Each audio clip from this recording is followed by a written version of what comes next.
On the program today, we turn our attention to the politics of zoning ahead of the 2027 elections. In every election cycle, the politics of zoning play a significant role in who becomes the candidate of a political party.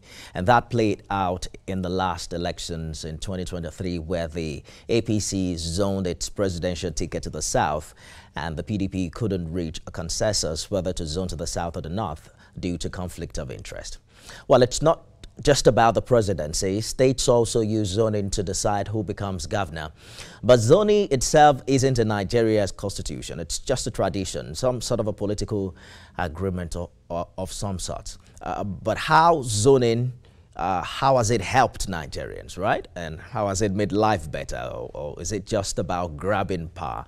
Joining me in the studio is communications consultant and convener, Ogun West Initiative, Bolaji Adeniji. Mr. Adeniji, thanks for joining us on the program. Yeah, good evening. It's a pleasure to be here this evening. Glad to have you join us. So you've been all about supporting the need to zone the next governorship in Ogun State to Ogun West. Yes. And I just have to state that very clearly that that's why you're here, right?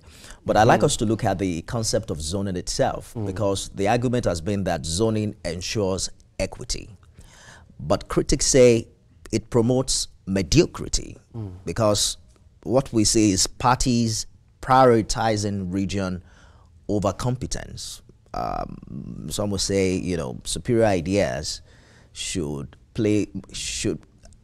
get more precedence over trying to guilt trip other zones. How do you react? Well, first off, it's within the right of those who feel that it's good to zone positions so that every component part of every geographical location, every ethnic or sub-ethnic divisions in that location should have opportunity to enjoy all the God-given privileges under God in that environment, and that includes power. And so those who think that is right are entitled to their opinion, and it's valid. And for those who also propagate the fact that when you begin to zone, you are probably eliminating meritocracy, or you by that action, you limit capacity and competence to a particular place, and then you deny the benefit of having the best man in match per time. But whichever we look at it, for a nation like Nigeria, whereby the fabrics of our nation, okay, is not yet sewn together, and if we look at the history of how we have metamorphosed, we are not yet at that level whereby we can begin to say, let the best man emerge. And the truth is, if you look at every component part at the level, at the national level or at the subnational level, there are people, every part, every state. We're not yet there, or we missed our ways. Because I will take you back to some 30 years ago, yes, when we had a Muslim ticket. Absolutely. And the emphasis wasn't on religion. It wasn't on. 30 years after, we had a big problem when the APC gave us a Muslim ticket. Some say that what has happened over the years is that Nigerians have become more polarized along ethnic and religious stands, which makes it difficult for meritocracy to have its way in leadership. You're absolutely correct. We moved forward when we got to that point in 1993, whereby it didn't matter who the candidates were in terms of their religion or where they came from. Nigerians just wanted good governance, and they thought these people could do it, and they went to vote. Yeah. But moving forward, we have regressed in terms of building a national consensus, in terms of forging a more unified nation. And everybody agrees that Nigeria has never been this divided. And we saw that culminate in the outset of the 2023 elections, whereby it was just about, it was like Nigerians were just so divided. And so that is that. But the truth is, every component part of Nigerians has requisite competencies, the people who could do the job of governance. If you come to the subnationals in the state, okay, most states have 3 senatorial districts. And I know for sure that every senatorial district in every state also has people, the people with capacity, with competence to do the job of governance. And so it wouldn't matter where such a person comes from. For those who argue for zoning, it is so because of having gotten to this point where we are in Nigeria today, whereby we have not evolved in our democracy, whereby the leadership recruitment process is so seamless, is meritorious, that those who are really popular and are loved by the parties or by communities emerge.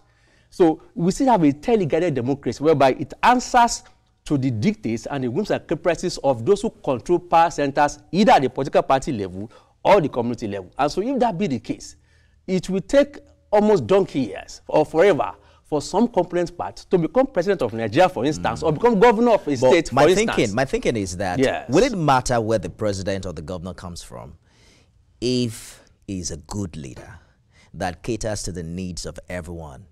It wouldn't matter where any leader comes from, so long as coming to deliver on the dividends of democracy as enshrined in the Constitution of the Federal Republic of Nigeria. Governance, Section 14.2 says the primary purpose of governance shall be security and welfare of the people. So long you meet that constitutional rule, where you come from becomes irrelevant. But because successive administration at national and subnational levels have failed Nigerians, that's why every component part begin to say, okay, let's fight for ourselves. For selfish reasons. Let's take care of our own personal interests. That is a major issue. But again, we just have to look at the way to balance power and make sure that everybody has a sense of belonging in terms of equity. That's where those who argue for zoning and zoning and all that, suffice. So let us take this conversation to Ogun State. Ogun has 3 senatorial districts: Central, West, and East, right? Okay, so, and we're hearing that Ogun West hasn't produced a governor since 1976. But is zoning the only reason? Because there are also conversations around internal disunity or even weak political structures, a situation where we've seen in the past, in the election before the last, where 2 Ogun West candidates had more votes than the person who eventually became governor. Do you blame that on Central and the South? Well, it may be unfair to wholly ascribe the failure of Ogun West to produce a governor in almost 50 years to the fact that they have not zoned it to Ogun West. No. Or to say it has been externally propelled. But if you look at the all nuances and all the factors, the existential realities around why Ogun West has not produced the governor, it is not just because of unity. See, disunity, lack of common purpose, is a cliche that have been dumped on the head of Ogun West by those people who have, unwittingly conspired to deny that zone. Let me give you a clear example. There's no point in time in Ogun State whereby, for example, the 2 senatorial districts that have produced the governor, the Central and the East, that they have not had multiple candidates of their own stock coming to the polls. And so that is not peculiar to Ogun West. But what they call disunity is a situation whereby when Ogun West, at every election turn, brings forth its best foot in a political party, and then you begin to have some other power centers outside of the state in trying to expand their own political fiefdom, identify somebody in that same Ogun West, put structures behind the person or put resources, and then you have multiple candidates. And then you now see that 2 Ogun West candidates have good numbers at the election, and then somebody from another senatorial district just edges them out marginally. And so this scenario has played itself out 2-3 times. So do you need zoning to solve that problem? You see, we are not in Ogun West today. The people of Ogun West are not asking for zoning, because that's, after all, the prerogative of political parties. If they take a decision, the APC, the PDP, Labour, SDP, whatever party it is, if they take a decision that, look, we want to zone the governorship ticket of our party to a particular zone of the state, it is their prerogative. Maybe they feel that in the spirit of equity, fairness, and justice, that these people deserve this, and we want to do that. That is fair. But Ogun West is not asking for this on the platform of zoning alone. It's asking for this as a way to ensure emancipation, because there's a dimension to this conversation that is now raising up this agitation more profoundly this time around. There's a nexus between power and development. If you go to the Ogun State today, the Ogun West Central District is far behind in terms of infrastructure development, in terms of access to human capital development and all that. And that has been eventuated. But why is that so? Because Ogun West is supposed to be like an industrial hub. Beautiful. Where you have Dangote, cement and whatever. Yes, the clusters, in the economic cluster in around Ado, Duota, into Agbara, down to Lagos, is in Ogun West. a lot of economic potential exists in Ogun West. Dangote is in Ogun West, Lafarge is in, a bit of Ogun West and Central. And so if you look at that and what Ogun West contributes to the IGR of Ogun State, it would amaze you that why are they lacking? It is simple. You see, no matter how benevolent you are as a leader, as a governor, when you assume office, your developmental agenda may be widespread. You may have that good faith to do well to the people of the state across board. But then there's a way that you see economic drive being galvanized in the direction of where they come from. Is it possible that you are giving too much power to these other offices? Because inside Ogun West, you have representatives, you have members of the House of Reps, you have senators. I think the Deputy Speaker of the House of Assembly, as we're speaking right now, is from Ogun West, right? No. But you have had ministers. I think there was a minister of state from the region in the past. I'm saying ministers and all that. Could Ogun West marginalization be less about zoning and who the governor is, to more about a weak advocacy? Because why hasn't the district leveraged its industrial strength to demand more federal attention if it really has, if it's really an industrial hub? Do you need a governor to come from that region to make that happen? I'll tell you why. When you have representatives. You see, National Assembly representatives' primary duty is to make laws for the good development of Nigeria. But they can also lobby. They also lobby to ensure that, for example, we have a senator from Ogun West today who is attracting so much to the region in terms of infrastructure. And that is good. He's doing fantastically well as a legislator, as a senator, and also a bit of, and our House of Reps are also doing well. But look, when you talk of the development in the state, a senator can probably bring some road, maybe once in 3 years from the federal government, because the budget is big. A rep can bring in some intervention within his small cocoon. But on the terms of the economic scale, where you are talking of infrastructure, community roads, healthcare centers, schools, markets, and then driving. Let me give an example. The economic cluster in Ogun West State before was domiciled in Ogun West, where you mentioned earlier. But if you observe now, especially in the last 8 years or more, there has been a deliberate shift of moving the economic clusters to the Remo zone, into Shagamu, into Ijebu-Ode, into Ekpe, and the agro-cargo is in Remo zone, the airport is in Remo zone, and the governor is also from that environment. And so you see there's a nexus between power and development. So what we are saying is it would have been nice if the developmental agenda of the chief executive is to say, look, let me create more economic clusters so that we have a more robust economy for the state. But it is different where you are shifting, putting the gravitas of the economic power of the state to zones where they are from, and neglecting. Let me interrupt you for a bit, because right now, those are the issues. For Ogun West to produce the governor, you will need the support of Central and East, right? Absolutely. But if your idea of having a governor from Ogun West is for the industrialization and development of Ogun West, why do you think the other senatorial zones will support you? Because it sounds like, you know what, all the hubs we've taken away from West, we're taking it back. We have to develop ourselves. I have heard one of your press briefings where you even talked about a particular industry in that region. Can't remember that you said has not had any development. It has not been fixed for a while. Why do you think the other senatorial districts will support an emergence of Ogun West if it is for the development of that zone? Okay, nobody because a governor is supposed to be governor for all, right? Nobody has said that the desire for Ogun West to produce the governor is so that they can solely concentrate power and development in Ogun West. Well, you said there hasn't been development in Ogun West because you've not had a governor. Look, I said it earlier, and this is a science and both an art, that there's a nexus between development and power. You see, there's a way that development follows where power is. And the desire this time around, and if you see what is happening around Ogun West today, the conversation today is to have an Ogun Westerner as governor who will develop Ogun State as a whole. And what we are saying is that, look, don't think and don't assume that Ogun West does not have the capacity to do that. Give it to the former governors. Former Governor Benga Daniel, Bikunle Amosun, and the current governor. They have done well. They have been able to do development as they know across the state. But it is not also rocket science to know that whilst they were there, there was a way that development a bit gravitated more to where they are.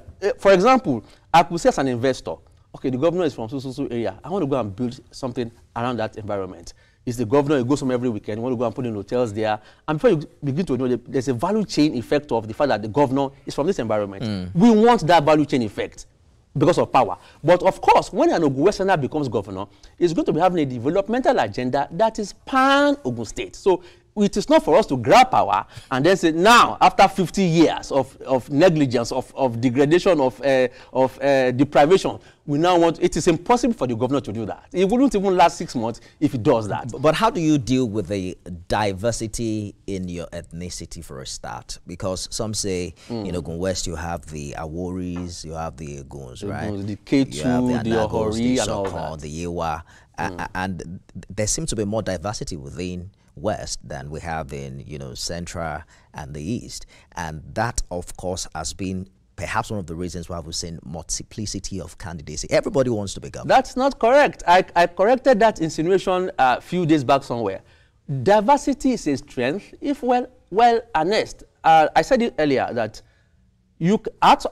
some of the reasons why Ogun West have not been governor, you can never find the fact that they were diversified in ethnicity. The Awori people in Ogun West, the Ohori people, the Ketu people, they speak one language when it comes to election period. You wouldn't find anybody saying the reason why I'm not voting for the Awori man is because I'm from Ketu, or the reason why I'm not voting for the Ketu man is because I'm from Ohori. No, that is not the conversation. It's like Nigeria. It's like saying the reason why Nigeria has had an arrested development, or that we have not moved forward in terms of our search for nationhood, is because there's over 250 sub-ethnic groups and maybe 3, 4, 5, 7 major ethnic groups. In fact, there is strength in diversity if well harnessed. And if you go around Ogun West today, from Ota to Imeko to Diroko to Ipokia to Yewa South to Ilaro, the conversation is about we need this thing. And they're having that consensus now. Is it possible that you're over-coloring this unity? Because the senator you talked about, there are people who said maybe he's not originally from Ogun West, that he can become senator from Ogun West, but they won't allow him to become governor because they doubt whether he's actually from the region. I'm sure you've had conversations We've heard that. You see, what you want, if what you want is what I want, and if what I want is what you want, then I'll go out of my way to ensure that I will bring any narrative that precludes you from that competition. And that's what has happened to the senator from Ogun West. He is from Ogun West. Nobody has doubted it. People have gone to court. They feel they couldn't prove it. So if you think that the senator is not from Ogun West, come out and say it. Bring up your strong point. And don't forget that in this same Lagos State, a number of people came from different parts of Nigeria. They grew up in Lagos State and they served in Lagos State. Was in another state before. Rauf Aregbesola was in the state before. The current Minister of Finance still served in Lagos State. A number of them, ditto for the senator from Ogun West. He also served in Lagos State. And at a point, okay, I'm from a state. That's my original state. So let me get back in there and then try to see if I can use the privileges that I have to forum development. So within that is the not correct region? to say. Is there a forum within the region trying to get all these different voices together to support an Ogun West governor? That is the beautiful thing that is happening now. All we have been discussing before now has been the issues around why Ogun West have not gained the ultimate political ascendancy. But now there's a paradigm shift in Ogun West today. The political class, the traditional class, the intelligentsia, and the youth are now speaking with one voice. All right. Our brightest political prospects are now talking among themselves. Look, we cannot continue to do the same thing and expect a different result. Hopefully before now, you can see that today Ogun West is bubbling and the people are more excited. And let me tell you this, the desire for Ogun West to become governor is now a popular demand in Ogun State, no longer a sectional agenda. We have to go now. Hopefully you can eventually decide on a single candidate. Ultimately, that would happen. If Ogun West gets the governorship, yes, but fails to transform the district, then perhaps we would have been able to prove that the problem was never with zoning, but with leadership. Well, we'll be back here to come and come back. Exactly the point I was going to make. That eventually, if you get the governor, maybe we'll have this conversation again. Absolutely. You can be so sure of that. And I think we are getting it for 2027. Thank you so much for your contribution. It's a pleasure to be here. Bolaji Adeniji, Communications Consultant, Convener, Ogun West Initiative, has been my guest on the show today. Well, that's our show today, everyone. Thanks for being a part of it. We're back next week with another exciting edition.